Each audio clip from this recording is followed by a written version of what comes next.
In the heart of the savannah, where the red earth kissed the sky and the baobab trees watched like ancient gods, there stood a quiet village named Ezuma. It was a place of rhythm, where drums beat like thunder during festivals and moonlight dances carried songs into the wind. But Ezuma also bore a secret. One they whispered only in hushed tones, never under sunlight. Every few decades, a child would vanish. Always near the night of the blood moon.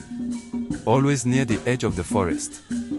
And no one dared ask why, until Ndidi was born. Ndidi entered the world during the darkest night of the century. As lightning cracked the skies and owls shrieked over the forest, her cries rang out like thunder. She had a strange mark on her chest, a golden birthmark shaped like the sun. Her mother, a gentle herbalist, died during childbirth. Her father, Obina, a respected palm wine tapper, vanished into the baobab forest 2 weeks later, never to be seen again. People said the forest took him as punishment. Others said he had made a deal, one that required a price too terrible to name. Ndidi was raised by her grandmother, Mama Yugo, a blind woman with silver hair and a voice like rustling leaves. She taught Ndidi the old ways, how to listen to the wind, speak to herbs, and hear the truth behind silence. But even she would never speak of the forest. Ndidi grew up quiet, often alone. While other girls wore bright wrappers and played with bangles, Ndidi roamed the fields barefoot, her summer glowing faintly when she sang. Then came her 16th birthday. The blood moon rose once more. The village priest, Dibia Ova, arrived unannounced. He carried a staff wrapped in leopard skin and his eyes never blinked. He said, "The child of Obina bears his death. The forest waits. She must go. Alone." There was silence. Then gasps. Mama Yugo wept. That night, Ndidi sat by the fire, staring into the flames. "What did Papa do?" she asked. Mama Yugo sighed. "He traded something to the forest spirits. Something he could not return. He asked for riches, and gave them his firstborn." Her voice trembled. "You were that child, my son?" Ndidi's heart was a storm. She had felt different all her life. But not like this. Still, she stood up. "Then I will go. Not for him, but for me. For all of us." At dawn, she tied her mother's coral beads around her neck, slipped on a wrapper of deep indigo, and took her satchel, filled only with dried dates, kola nuts, and a small wooden flute Mama Yugo carved for her. She walked past the last hut, past the ancient shrine, and stepped into the forest. The baobab forest, where spirits whispered through the trees and shadows danced on their own. The first spirit appeared as a crying child with no eyes, seated on a log. "Please," it whimpered. "I'm lost. I'm cold." Ndidi's heart broke. She gave it her wrapper and half her kola nut. The child vanished in a swirl of dust, and a warm breeze whispered, "Kindness." Further in, a tall hunter emerged.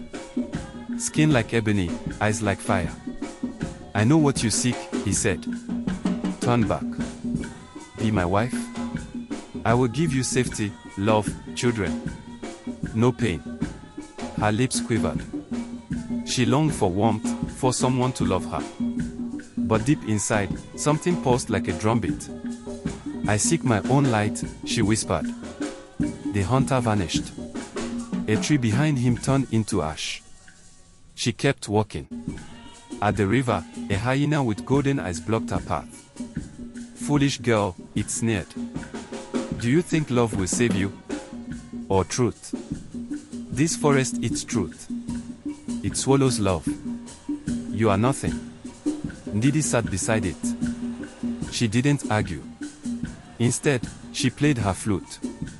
A song Mama Yugo once hummed. A lullaby about the sun and the rain. The hyena stopped, blinked, and howled, not in laughter, but in grief. "You are not like the others," it muttered. "Go. But beware, the calabash remembers everything." At the heart of the forest, beneath two entwined baobabs, she found it. A calabash. Hanging midair. Spinning slowly. Whispering. Whispering. She stepped forward. Her sun mark burned hot. She reached out. The forest stilled. The calabash opened, not with a crack, but a sigh. Smoke called out, forming a face. Her father's. Obina. His eyes were hollow. I was weak, he said. I traded you for gold. I thought I could outsmart the forest. I never thought you'd survive. Tears streamed down Ndidi's face, not from sorrow, but from release. I'm not here to punish you, she said. I came to end the curse. He knelt. Then listen. The calabash whispered her story. Her mother's laughter. Her father's regret. Mama Yugo's prayers. The forest longing for peace. The truth no one dared speak. She closed the calabash, placed it in her satchel, and began the journey home. Ezuma saw her approaching at sunset. Alone. Unafraid. Glowing. They fell to their knees. She spoke. No more fear. No more silence. The forest is not our enemy, it was only hurt. Like us. She placed the calabash on the shrine. From it, stories poured. Truths untold. Secrets healed. Ndidi became Ezuma's first woman chief, a healer, a storyteller, and a bridge between shadows and sunshine. Children wore sun-shaped beads in her honor. Songs were written of the girl who walked into darkness and returned with light. Moral. Even the deepest curses can be undone by courage, compassion, and truth. True strength is not inherited. It is earned, in the fire, in the silence, in the work no one else dares take.